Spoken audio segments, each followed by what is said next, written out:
नमस्कार, समाचारों में आप सभी का बहुत स्वागत है। मैं हूं जया सिन्हा। शुरुआत करते हैं इस वक्त की सुर्खियों के साथ। प्रधानमंत्री नरेंद्र मोदी दक्षिण अफ्रीका के दौरे पर G20 लीडर्स समिट को किया संबोधित। कई विश्व नेताओं से की बातचीत। समिट के पहले दिन G20 जोहानसबर्ग घोषणा पत्र को किया गया स्वीकार।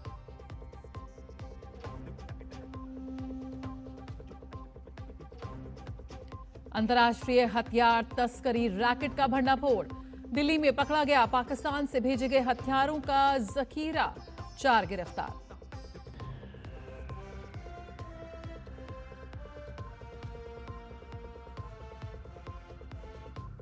पश्चिम बंगाल में SIR को लेकर घमासान। बीजेपी ने ममता बनर्जी पर लगाया तुष्टीकरण का आरोप। कहा, आपकी पूरी राजनीति घुसपैठियों पर आधारित।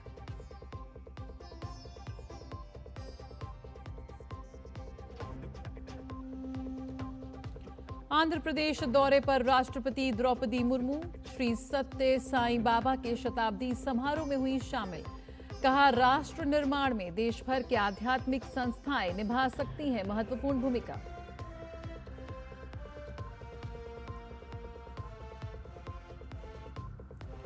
और भारतीय बैडमिंटन स्टार लक्ष्य सेन की जबरदस्त वापसी। ऑस्ट्रेलियन ओपन के फाइनल में बनाई जगह।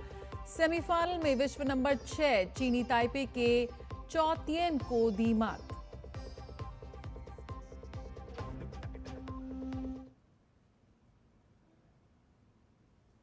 सबसे पहले बात प्रधानमंत्री नरेंद्र मोदी के दक्षिण अफ्रीका के दौरे की, जहां पर जोहानसबर्ग में G20 के लीडर्स समिट को उन्होंने संबोधित किया।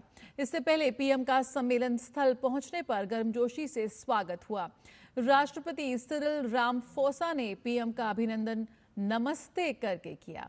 पीएम ने सम्मेलन में जुटे कई विश्व नेताओं से बातचीत भी की। पीएम की ब्राजील के राष्ट्रपति लूला दा सिल्वा, अबू धाबी के क्राउन प्रिंस खालिद बिन मोहम्मद बिन जायद, दक्षिण कोरिया के राष्ट्रपति ली जे म्यांग और इटली के प्रधानमंत्री जियोर्जिया मेलोनी के साथ साथ कई देशों के नेताओं से मुलाकात हुई। इस बार का G20 शिखर सम्मेलन कई मायनों में खास है। अफ्रीका में आयोजित होने वाला ये पहला G20 शिखर सम्मेलन है। 2023 में भारत की G20 की अध्यक्षता के दौरान अफ्रीकी संघ G20 का सदस्य बना था। इस वर्ष के G20 का विषय एकजुटता, समानता और स्थिरता है। G20 लीडर्स समिट के पहले दिन जोहानसबर्ग घोषणा पत्र स्वीकार कर लिया गया।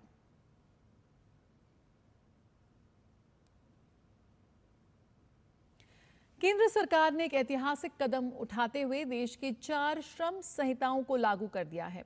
सरकार के इस ऐतिहासिक फैसले का हर तरफ स्वागत हो रहा है। मुंबई के लोगों का क्या कुछ कहना है, सुनते। शासन ने जो निर्णय लिया है, एक जैसा कीमान वेतन मिलना चाहिए, वो मिलने वाला है। जो भी उन्होंने निर्णय लिया हुआ है वो ऐतिहासिक निर्णय है। हम उनका मनपूर्वक स्वागत करते हैं। जो सोशल रिफॉर्म है उससे सोशल सिक्योरिटी के वजह से ये जो श्रमजीवी लोग हैं हमारे यहाँ के श्रम करते हैं उसके लिए बहुत अच्छा निर्णय लिया है। केंद्र शासन का, मोदी सरकार का सही निर्णय है आने वाले दिनों के लिए। जो हमारे कामगार बांधव है, जो हमारे उनके जो परिवार है, उनको ESIC का लाभ मिलने वाला है।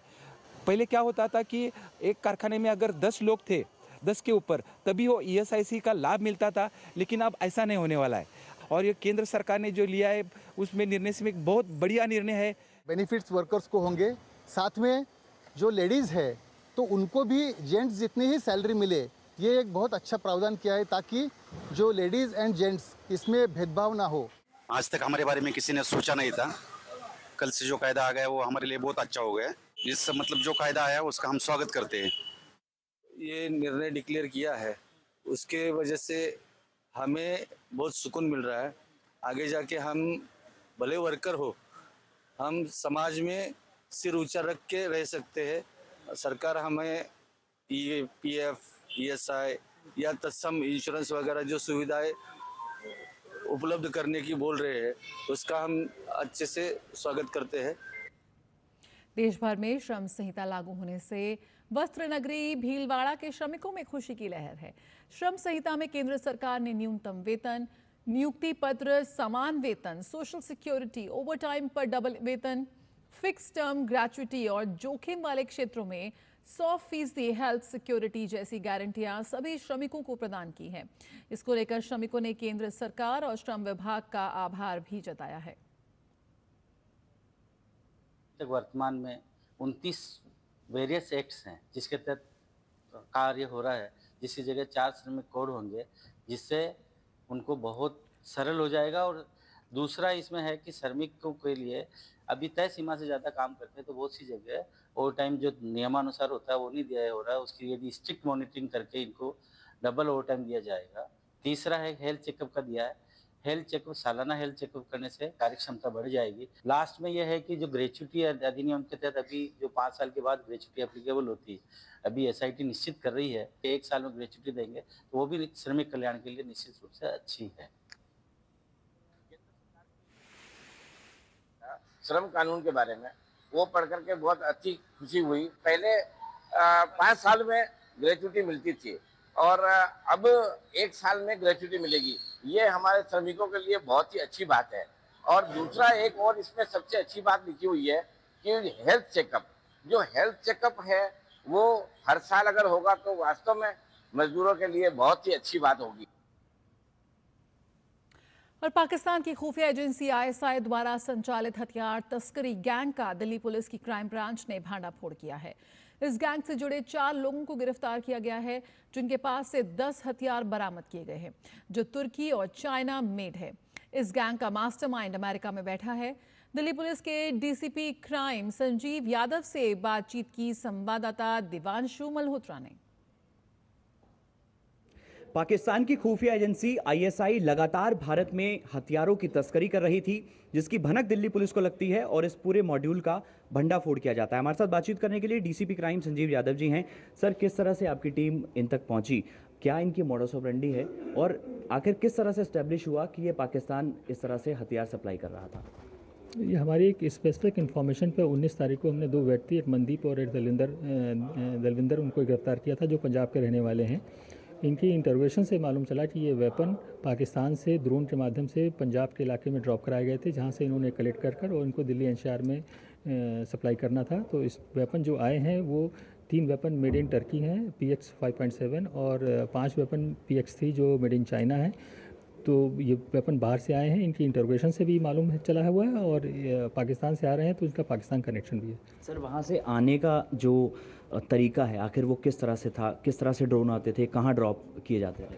जो इनकी मॉडस ऑपरेंडिस है और जो मालूम चला है उस हिसाब से एक ड्रोन पहले एरिया सर्विलांस से ले आता है, जिसमें कैमरा लगा होता है और वो चेक करता है कि कहाँ पर ड्रॉप किया जाता है सेफ तरीके से, जहाँ पर सिक्योरिटी फोर्सेस नहीं है, और विद इन अ मिनट दूसरा ड्रोन वेपन ड्रॉप करके चला जाता है। तो इस तरह की ड्रॉप्स किए जाते हैं वेपन। बहुत बार सिक्योरिटी एजेंसी जो बॉर्डर पर तैनात हैं उनके द्वारा पकड़े भी जाते हैं और कुछ वेपन उसमें से निकल जाते हैं। तो उसमें से एक लॉट यही है जो निकली है। सर, हैंडलर्स कौन है इनके, और US लिंक भी सामने आ रहा है? इनका हैंडलर जो एक जसप्रीत जस्सा है, जो हमारी इन्फॉर्मेशन के हिसाब से US बैठा हुआ है, वही आदमी है जो पाकिस्तान में लोगों से टच में था और वहाँ से वेपन डिलीवर करा रहा था और यहाँ पर इंडिया में भी वेपन जो रिसीवर्स हैं उनको दिलवा रहा था। सर, एक इम्पॉर्टेंट सवाल ये है कि कौन कौन से ऐसे गैंग्स हैं जिनको ये सप्लाई होना था, और ये हथियारों की बात करें तो किस तरह के हथियार हैं, कितने सोफिस्टिकेटेड हैं, प्राइस क्या रहता था इनका? इनका जो एक वेपन का प्राइस 8 से 10 लाख रुपए है और ये मेड इन टर्की और मेड इन चाइना वेपन्स हैं और बहुत ही सोफिस्टिकेटेड वेपन है।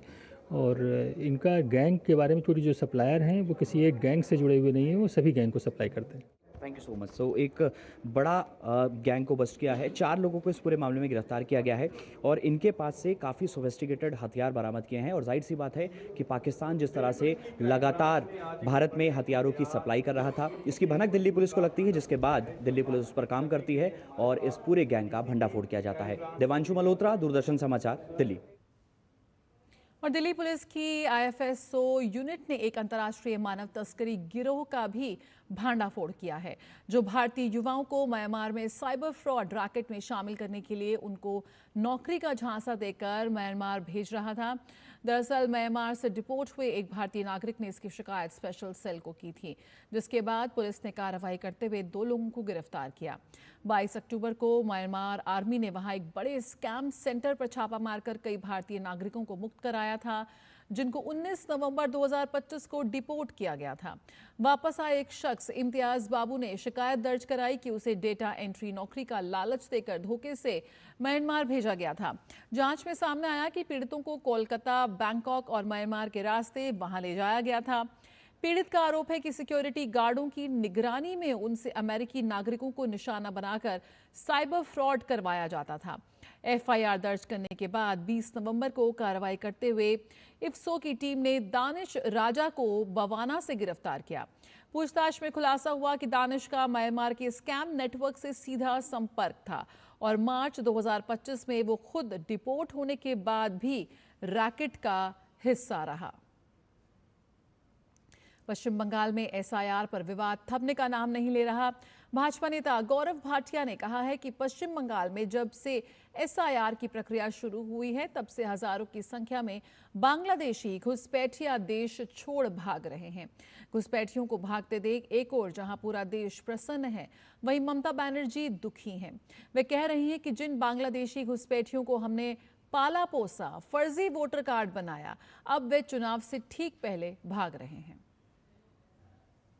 घुसपैठिए वापस अपने देश की तरफ लौट रहे हैं।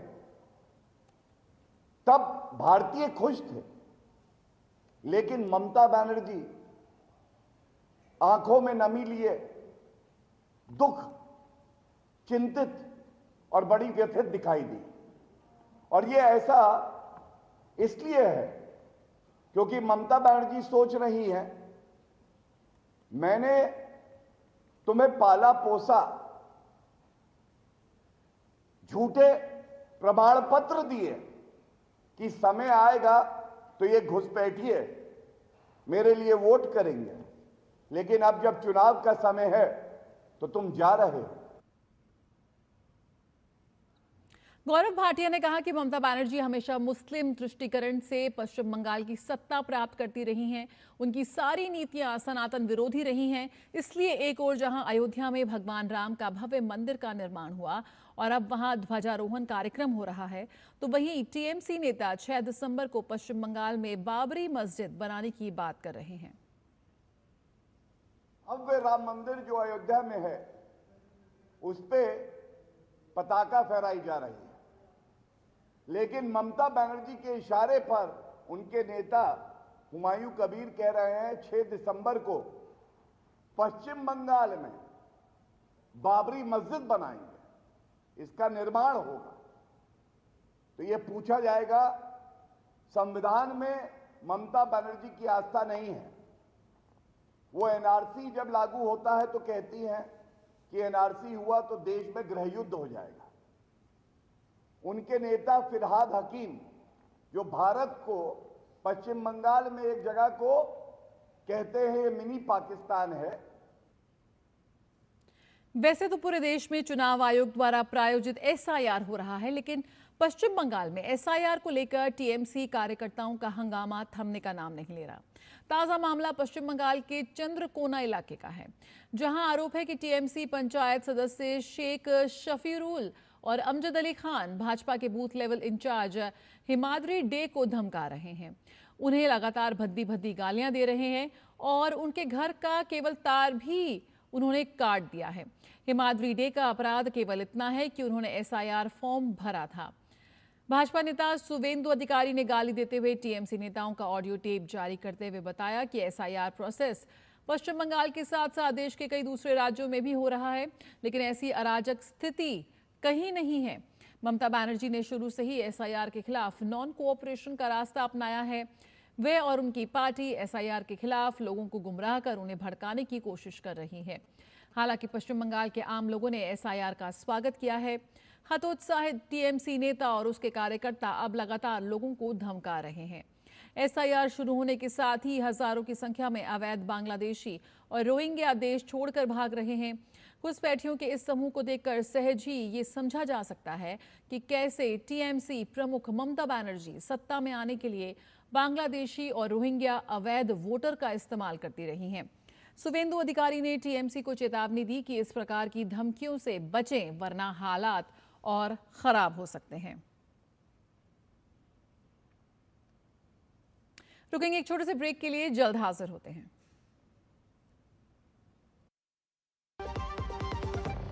80 करोड़ लोगों को मुफ्त राशन की सौगात है। एक नहीं, दो नहीं, ये 5 साल तक की बात है। मुफ्त में आपको अन्न मिलेगा, हर परिवार हर मंथ मिलेगा, कहीं भी किसी भी राशन की दुकान से मिलेगा। ये मोदी की गारंटी है। जी हाँ, प्रधानमंत्री गरीब कल्याण अन्न योजना के तहत 1 जनवरी 2024 से आने वाले 5 सालों तक गरीब और अंत्योदय परिवारों को हर माह मुफ्त राशन मिल रहा है। मुसीबतों की छुट्टी, मोदी की गारंटी।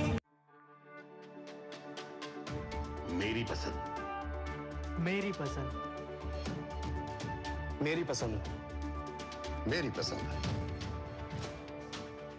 हमारी पसंद, हम सबकी पसंद। मजबूत देश का मजबूत सरिया हो गया स्टील। राष्ट्रपति द्रौपदी मुर्मू आंध्र प्रदेश के दौरे पर हैं। राष्ट्रपति ने पुट्टुपर्ती स्थित प्रशांति निलयम में आयोजित श्री सत्य साईं बाबा के शताब्दी समारोह में हिस्सा लिया। इस अवसर पर आंध्र प्रदेश के मुख्यमंत्री एन चंद्रबाबू नायडू भी मौजूद रहे। समारोह को संबोधित करते हुए राष्ट्रपति ने कहा कि श्री सत्य साईं बाबा ने समाज कल्याण के अनेक कार्य कर मानवता के सामने उत्कृष्ट उदाहरण पेश किया है। राष्ट्रपति ने कहा कि सत्य साईं बाबा ने महिलाओं के सशक्तिकरण और शिक्षा के प्रसार के लिए महत्वपूर्ण योगदान दिया है। सत्य साईं बाबा ने समाज कल्याण के अनेक कार्य करके सबके सामने आदर्शों को यथार्थ का रूप देने के उदाहरण प्रस्तुत किए। श्री सत्य साई सेंट्रल ट्रस्ट विद्यार्थियों के ऐसे उत्कृष्ट निःशुल्क शिक्षा प्रदान कर रहा है जो शैक्षणिक उत्कृष्टता को चरित्र निर्माण के साथ जोड़ती है। ये उल्लेखनीय है कि सत्य साईं बाबा द्वारा 1969 में बेटियों के लिए विशेष महिला परिसर की शुरुआत की गई थी। ये उनके नारी शक्ति के प्रति दूरदर्शी सोच का प्रमाण है। शिक्षा के साथ साथ गुणवत्तापूर्ण चिकित्सा सेवा द्वारा भी सत्य साईं बाबा के मिशन को आगे बढ़ाया जा रहा है। राष्ट्रपति मुर्मू ने अपने संबोधन में राष्ट्र सर्वोपरि की भावना को दोहराते हुए कहा कि राष्ट्र निर्माण में देश भर की आध्यात्मिक संस्थाएं महत्वपूर्ण भूमिका निभा सकती हैं। उन्होंने सभी नागरिकों से अपील की कि वे इस प्रयास में योगदान दें ताकि भारत 2047 तक विकसित राष्ट्र बनने के लक्ष्य को प्राप्त कर सके। श्री सत्य साईं बाबा ने समाज कल्याण के अनेक कार्य करके सबके सामने आदर्शों को यथार्थ का रूप देने के उदाहरण प्रस्तुत किए। श्री सत्य साई सेंट्रल ट्रस्ट विद्यार्थियों के ऐसे उत्कृष्ट निःशुल्क शिक्षा प्रदान कर रहा है जो शैक्षणिक उत्कृष्टता को चरित्र निर्माण के साथ जोड़ती है। ये उल्लेखनीय है कि सत्य साईं बाबा द्वारा 1969 में बेटियों के लिए विशेष महिला परिसर की शुरुआत की गई थी। ये उनके नारी शक्ति के प्रति दूरदर्शी सोच का प्रमाण है। शिक्षा के साथ साथ गुणवत्तापूर्ण चिकित्सा सेवा द्वारा भी सत्य साईं बाबा के मिशन को आगे बढ़ाया जा रहा है। बिहार में नई सरकार के गठन के साथ ही मंत्रियों ने अब अपना पदभार संभाल लिया है। पदभार संभाल रहे हैं और बिहार के उप मुख्यमंत्री सम्राट चौधरी ने गृह मंत्री का पदभार संभाल लिया है। पदभार संभालने के बाद सम्राट चौधरी ने कहा कि भाजपा के नेतृत्व और नीतीश कुमार के निर्देशन में मुझे बिहार में गृह मंत्री के तौर पर काम करने का मौका मिला है। नीतीश कुमार ने लगातार बिहार में सुशासन स्थापित किया है। बिहार के सुशासन ने यहां हमेशा अराजकता को समाप्त किया है।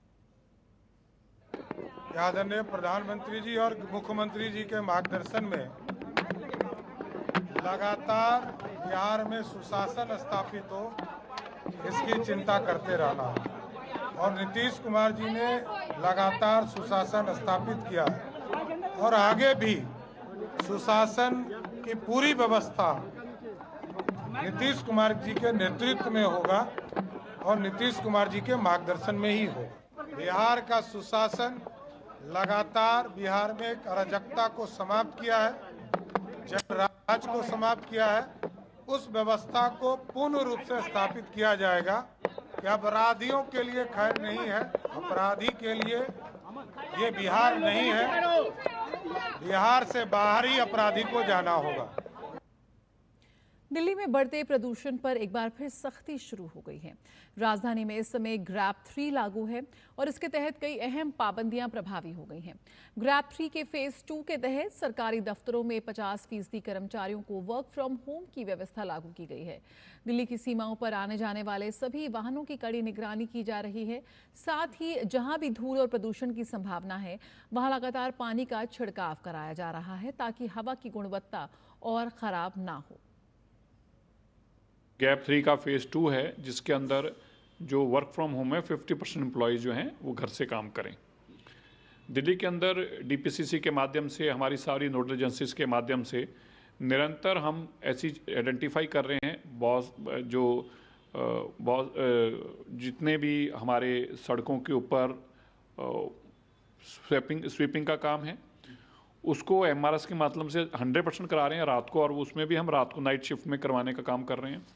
हम दिल्ली के अंदर जितनी कंस्ट्रक्शन हो रही हैं उसको गैप 3 में मॉनिटर कर रहे हैं और अब तक हम कोई लगभग 200 से 1200 ज़्यादा इंस्पेक्शन कर चुके हैं, 200 से ज़्यादा नोटिस दे चुके हैं और 50 को तो हम बिल्कुल बंद शट कर चुके हैं। एनसीसी अपना 78वां स्थापना दिवस समारोह मना रहा है। आज रक्षा सचिव राजेश कुमार सिंह, एनसीसी महानिदेशक लेफ्टिनेंट जनरल वीरेंद्र वत्स और एनसीसी कैडेट्स ने वॉर मेमोरियल पर श्रद्धांजलि अर्पित की। पेश है संवाददाता गिरीश निशाना की एक रिपोर्ट। राष्ट्रीय कैडेट कोर यानी एनसीसी संसद द्वारा पारित अधिनियम के अंतर्गत 15 जुलाई 1948 को अस्तित्व में आई। एनसीसी की शुरुआत छात्र कैडेटों के साथ हुई। 1949 में छात्रा कैडेटों को भी इसमें जोड़ा गया और 1950 में वायुसेना और 1952 में नौसेना स्कंद इसमें सम्मिलित किया गया। आज देश भर में राष्ट्रीय कैडेट कोर में करीब 17 लाख से ज्यादा कैडेट प्रशिक्षण प्राप्त कर रहे हैं। रक्षा सचिव ने बताया कि भारत की विकास यात्रा में हमारी युवा शक्ति सबसे बड़ी वैभव है और हमारी युवा शक्ति का सबसे बड़ा प्रतीक एनसीसी है। एनसीसी को राष्ट्र विकास और राष्ट्र सुरक्षा में और ज्यादा योगदान देने के लिए उनकी संख्या 17 लाख से 20 लाख की जा रही है। युवा शक्ति का सबसे बड़ा प्रतीक हमारी नेशनल कैडेट कोर है।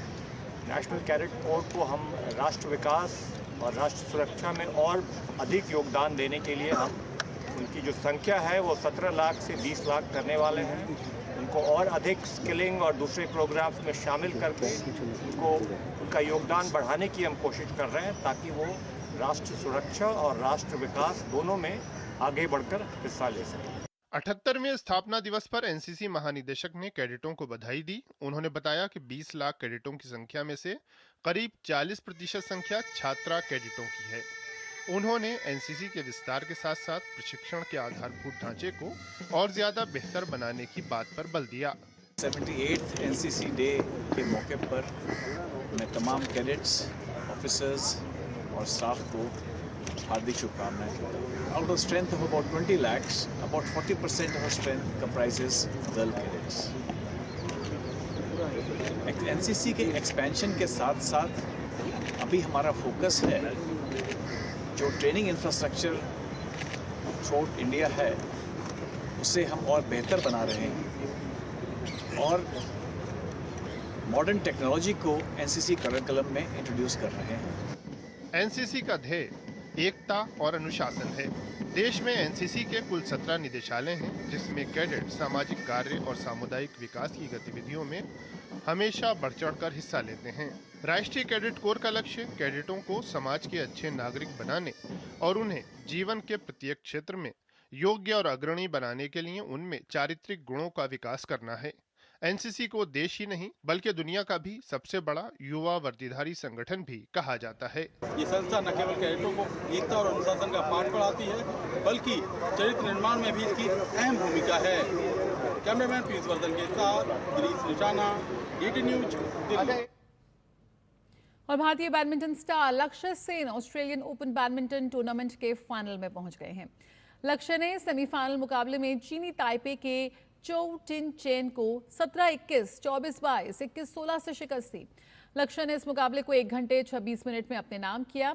हालांकि लक्ष्य के लिए जीतना आसान नहीं था और पहले गेम में उन्हें हार का मुंह देखना पड़ा, लेकिन इसके बाद लक्ष्य ने तेजी के साथ वापसी करते हुए अगले 2 गेम में जीत हासिल करते हुए फाइनल का टिकट कटा लिया।